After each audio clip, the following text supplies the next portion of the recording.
എല്ലാവർക്കും നമസ്കാരം. ഞാനിപ്പോൾ കൊടകരയിലാണ് നിൽക്കുന്നത്. കൊടകര നമ്മുടെ ഇന്ത്യൻ കോഫി ഹൗസിൻ്റെ അടുത്തായിട്ട്, അതായത് തൃശ്ശൂരിൽ നിന്ന് എറണാകുളത്തേക്കൊക്കെ പോകുമ്പോൾ റൈറ്റ് സൈഡിലുള്ള HP പെട്രോൾ പമ്പിന് സമീപമാണ് നിൽക്കുന്നത്. ഈ പെട്രോൾ പമ്പിന് തൊട്ട് മുൻപായിട്ട് ഒരു ആക്സിഡൻറ്റ് ഒരു 8 മണിയോട് കൂടി നടന്നു. ഇപ്പോൾ എൻ്റെ ഈ പറയി കാണുന്ന സ്വിഫ്റ്റ് കാറ് അപ്പാടെ തകർന്നു പോയി. ഈ കാറിൻ്റെ മുൻപിൽ ഒരു ലോറി ഉണ്ടായിരുന്നു, ഗുഡ്സ് കാരിയർ. ആ ഗുഡ്സ് കാരിയർ സ്റ്റോപ്പായി കഴിഞ്ഞപ്പോൾ അതിൻ്റെ പിറകിൽ വന്ന് ഈ കാറ് വന്ന് ഇടിച്ചു. അതിൻ്റെ പിറകിൽ ഇപ്പോൾ എൻ്റെ തൊട്ട് പിറകിൽ നിൽക്കുന്ന ഒരു ബസ് ഉണ്ടായിരുന്നു. അത് വേളാങ്കണ്ണിയിൽ നിന്ന് എറണാകുളത്തേക്ക് പോകുന്ന ബസ്സാണ്. വേളാങ്കണ്ണി ട്രിപ്പ് കഴിഞ്ഞ് എറണാകുളത്തേക്ക് പോകുന്ന ബസ്. ആ ബസ് വന്ന് ഈ സ്വിഫ്റ്റ് കാറിൻ്റെ പിറകിലിടിച്ച് ഇതിൻ്റെ മുഴുവൻ സംഗതികൾ അപ്പാടെ തന്നെ തകർന്നു. ഇത് ഈ പറയുന്ന കാറ്, ഈ പറയുന്ന ഗുഡ്സ് വണ്ടിയൊക്കെ തന്നെ എറണാകുളം ഭാഗത്തേക്ക് പോയിക്കൊണ്ടിരിക്കുന്ന വണ്ടികളായിരുന്നു. കാറിലുണ്ടായിരുന്നു 3 പേരാണ്.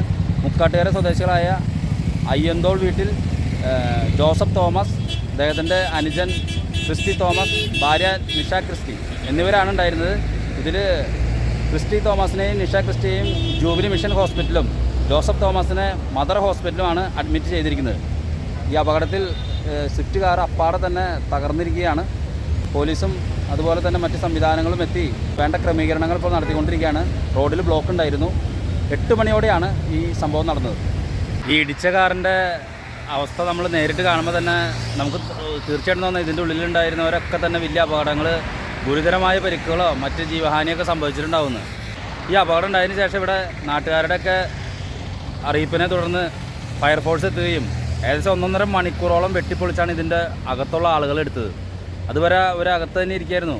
ഇതിൽ ഉണ്ടായിരുന്ന ആ ചേച്ചിയുടെ കാല് സീറ്റിൻ്റെ അടിയിലേക്കൊക്കെ പോയി. അപ്പോൾ വളരെ വലിയൊരു അപകടമാണ് നടന്നത്. പക്ഷേ വേറെ ജീവഹാനികളൊന്നും ഇപ്പോൾ സംഭവിച്ചിട്ടില്ല. അതെന്തോ ഭാഗ്യമാണെന്ന് പറയാം.